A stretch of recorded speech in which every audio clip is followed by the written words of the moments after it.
Mr. Speaker, sir, I beg to move for leave to introduce a bill further to amend the Electricity Act. Sir, I rise to oppose this bill very vehemently. Many of the provisions in the Electricity Amendment Bill 2022 are against the federal structure of the Constitution. I rise to oppose the introduction of the Electricity Amendment Bill 2022. This bill seeks to amend the Constitution through a statute and therefore is beyond the legislative competence of this House, Mr. Chairperson, sir. The Electricity Amendment Bill was introduced in Parliament on Monday. The bill proposes some major changes in the power distribution sector. Amid stiff opposition, the bill was referred to the Parliamentary Standing Committee on Energy for wider consultation.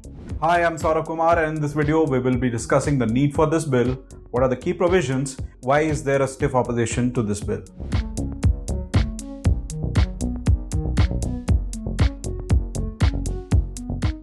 But before we get into the bill's key provisions, Sarita Singh from the Economic Times will explain how the whole power sector functions.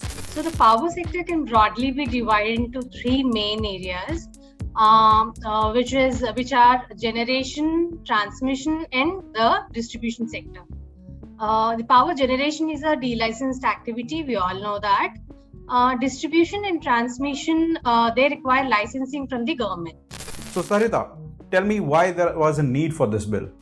Now, distribution is considered to be the weakest link in the entire power value chain. The DISCOMs are not able to pay the power bills, they're not able to pay to the generating companies and causing stress to the entire power chain. The power distribution sector of the company is in a mess. So if you look at the numbers, it's like the accumulated debt of these power distribution companies is around 5.5 lakh crore rupees, which in turn translates into stress to the entire sector because these companies are then not able to pay to the power plants for the power that is supplied to them.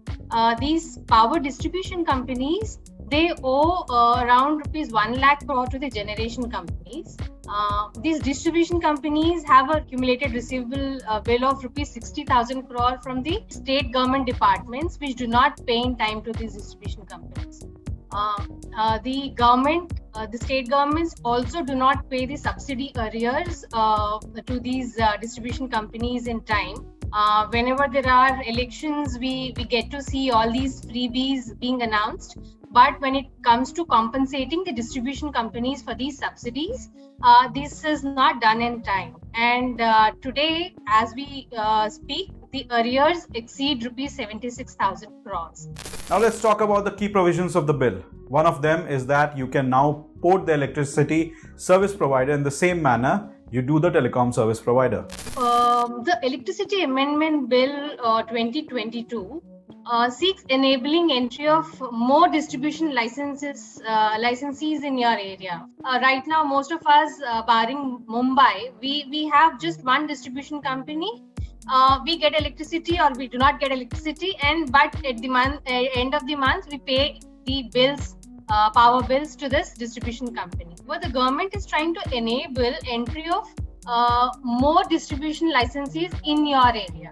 So suppose if it would be like your mobile network, if you are not happy with Airtel, you would switch over to say another network.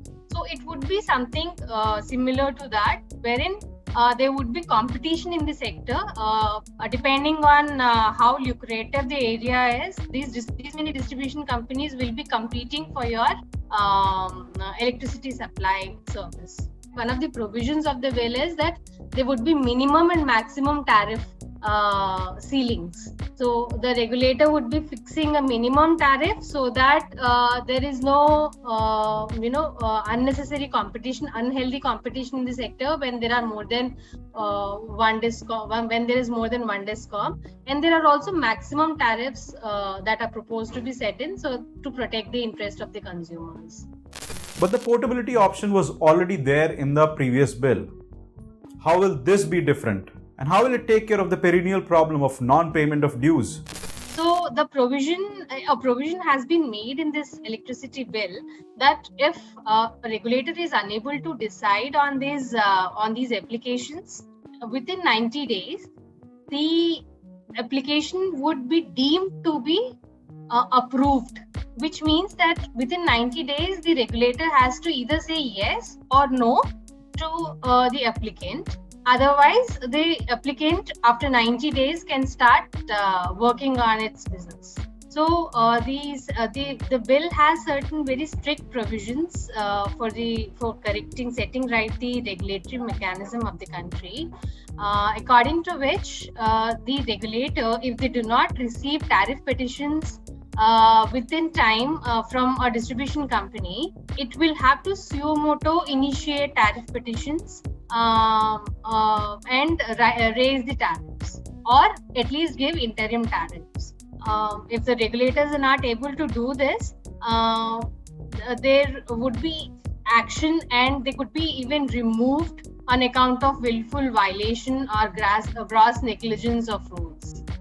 And also the one of the most important provisions that has been revised, that is sought to be revised, is that regulatory commissions have been proposed to be given powers of civil court, as per which they can also attach or sell the properties of the defaulting companies. Now let's talk about the opposition to the Electricity Amendment Bill. The All India Power Engineers Federation said lakhs of electricity employees and engineers on Monday participated in a protest demonstration against the bill. They think it's a move to privatize the power distribution in the country. Are their fears correct? So there is a lot of opposition from states and employee unions because they believe that this is indirect privatization of the distribution sector. And state governments, they say that the center is infringing on their rights. So suppose there is a provision in the bill that members of regulatory commission, in the selection of members of the regulatory commission, a central government representative would be there. So many such provisions are there wherein the central government is likely to be stepping on the powers of the state governments. So that is the reason why this bill is facing so much opposition. The PM has talked about the free railway culture.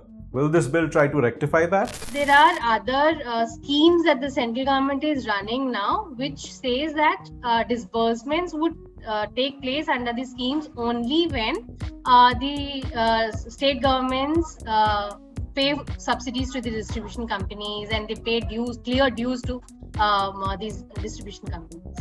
But won't it lead to tariff hikes for the normal consumer already facing high inflation?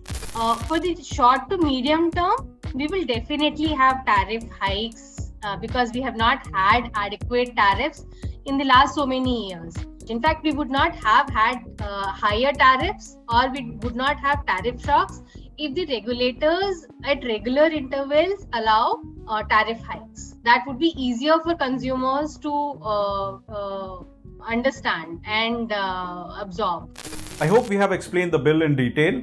This brings us to the end of the video. Please share your views in the comment section. Thanks for watching.